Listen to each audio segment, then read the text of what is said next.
আমি এখন মাননীয় সংসদ সদস্য মাওলানা দেলোয়ার হোসেন সাইদি সাহেবকে বক্তব্য রাখার জন্য অনুরোধ জানাচ্ছি।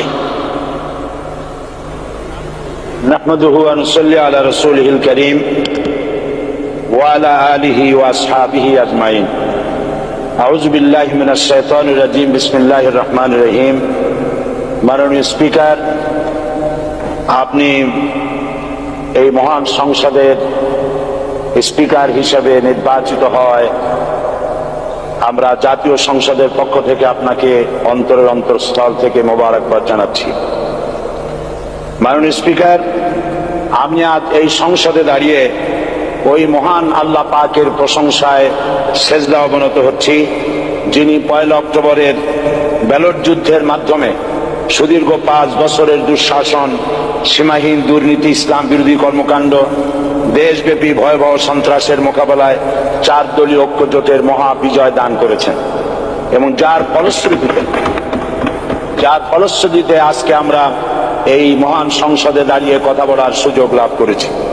মাননীয় স্পিকার, আপনার মাধ্যমে আমি আমার অন্তরের অন্তঃস্থল থেকে দেশবাসীকে ধন্যবাদ জানাই।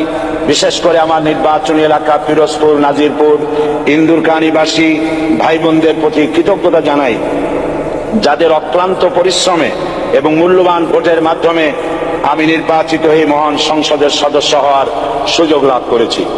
মাননীয় স্পিকার, বাংলাদেশের 13 কোটি মানুষকে যারা পরিচালনা করবেন, আজকে তারাই এই মহান সংসদে বসে আছেন। আমি আপনার মাধ্যমে তাদের উদ্দেশ্যে কিছু কথা বলতে চাই। জবাবদিহিমূলক সরকার, কল্যাণমূলক সরকার ও সুস্থ প্রশাসন, এই বাক্যগুলি আমরা প্রায় শুনে থাকি। এই বাক্যগুলির অর্থ সরকার স্বৈরাচার নয়, বরং জনগণের কল্যাণে জনগণ নিকট দায়বদ্ধ সরকার, যা আব্রাহাম লিঙ্কনের ভাষায় by the people, for the people, of the people. বর্তমান পৃথিবীতে মূলত গণতান্ত্রিক দেশে এখন সরকারকে বিবেচনা করা হয়। এরূপ সরকারের জনগণের সার্বভৌম ক্ষমতার উৎস হিসেবে বিবেচনা করা হয়, অর্থাৎ সংখ্যাগরিষ্ঠ প্রতিনিধিদের প্রণীত আইনই হলো আইন এবং নির্বাচিত হবার পর সরকার হয়ে পড়েন সমগ্র জনগণের, আর বিরোধী দল হয় ছায়া সরকার। মাননীয় স্পিকার, সরকারকে সঠিক পথে পরিচালনার জন্য বিরোধী দলকে অপরিহার্য বিবেচনা করা হয়। বর্তমান গণতান্ত্রিক চেতনা বেশি পুরনো নয়, মানুষ মূলত রাজতান্ত্রিক স্বৈর শাসনের সাথেই বেশি পরিচিত। বস্তুত বর্তমান পৃথিবীতে গণতান্ত্রিক শাসন ব্যবস্থায় জবাবদিহিমূলক, কল্যাণমূলক, স্বচ্ছ প্রশাসনের যে কথাবার্তা আমরা শুনতে পাই, এর প্রথম উপস্থাপক হলেন বিশ্বনবী হযরত মুহাম্মদ রাসূলুল্লাহ সাল্লাল্লাহু আলাইহি ওয়াসাল্লাম। বর্তমান গণতান্ত্রিক ব্যবস্থাপনার সাথে ইসলামের মূল পার্থক্য হলো সার্বভৌমত্বের ধারণা নিয়ে। ইসলামের দৃষ্টিতে সার্বভৌমত্বের মালিক জনগণ নয়, মালিক হলেন আল্লাহ রাব্বুল আলামিন। কিন্তু সরকার গঠন ও পরিচালনা জনগণের ইচ্ছার ভিত্তিতে হতে হবে। জনগণের ইচ্ছার বিরুদ্ধে ক্ষমতায় থাকার অধিকার ইসলামের স্বীকৃত নয়। মাননীয় স্পিকার, সাধারণত লক্ষ্য করা যায় সরকার, সরকারি কর্মকর্তা, কর্মচারী বৃন্দ জনগণের উপর নানাভাবে জুলুম, নির্যাতন বা শোষণ করে থাকে। জনগণের খাদেম না হয়ে তারা হয়ে পড়েন জনগণের প্রভু। তারা জনগণের সম্পদকে তসরুপ করে। এই অবস্থা থেকে মুক্ত করার জন্য রাসূল করিম সাল্লাল্লাহু আলাইহি ওয়াসাল্লাম সরকারি কর্মকর্তা ও কর্মচারীদের মধ্যে তীব্র দায়িত্ব অনুভূতি জাগ্রত করে তিনি বলেন, ঘুষ দাতা ও গৃহীতা উভয় জাহান্নামী।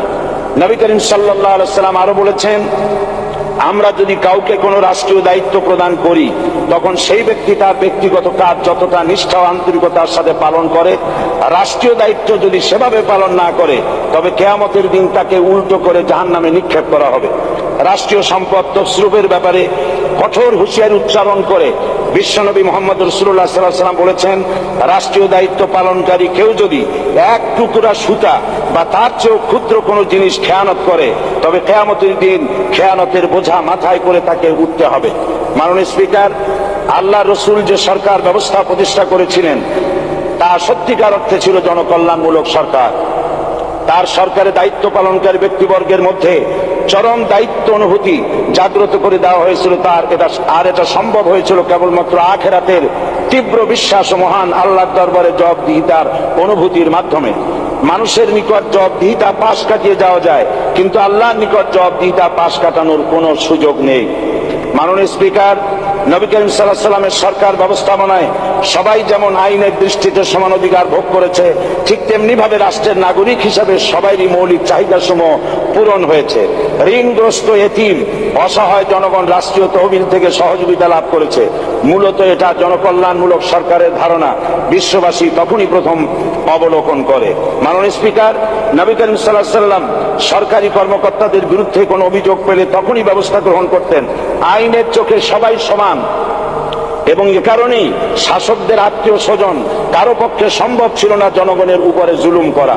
খলিফা ওমর রাদিয়াল্লাহু তাআলা আনহুর এক ছেলে অপরাধী প্রমাণিত হলে সে দণ্ডভোগ থেকে রেহাই পায়নি, এমনকি এতে তার মৃত্যুদণ্ড হয়েছিল।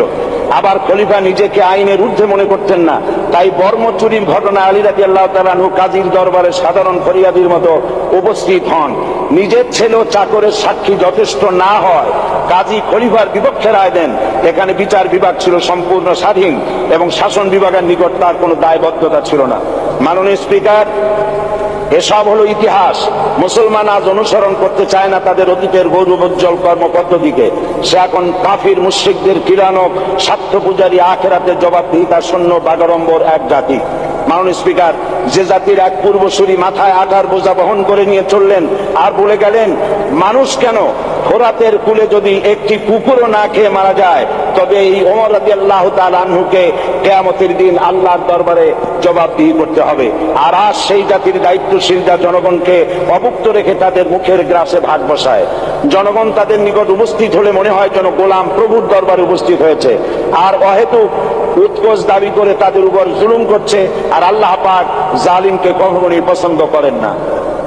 মাননীয় স্পিকার, আমি দৃঢ়ভাবে আশা করি এই অবস্থা কাটিয়ে উঠে আমরা রাসূল করিম সাল্লাল্লাহু আলাইহি ওয়াসাল্লাম কর্তৃক প্রদর্শিত রাষ্ট্র ব্যবস্থার অনুসরণ করে একটি সুখী সমৃদ্ধশালী আধুনিক ইসলামী রাষ্ট্র পরিণত করে বাংলার প্রিয় জন্মভূমি বাংলাদেশকে আজ গোটা বিশ্বব্যাপী শোষণ, নির্যাতনা, হানাহানি, অশান্তির মধ্যে, তাই আজ পৃথিবীর অধীর আগ্রহে অপেক্ষা করছে ইসলামের আলোকে এমন এক রাষ্ট্র ব্যবস্থার যেখানে দায়িত্বশীলরা আল্লাহ তাআলার কাছে জবাবদিহিতার পাশাপাশি জনগণ নিকটও জবাবদিহি করতে বাধ্য হবে।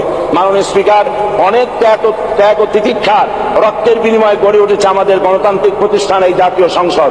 এই সংসদের সম্মান রক্ষা করার দায়িত্ব আমাদের সবার।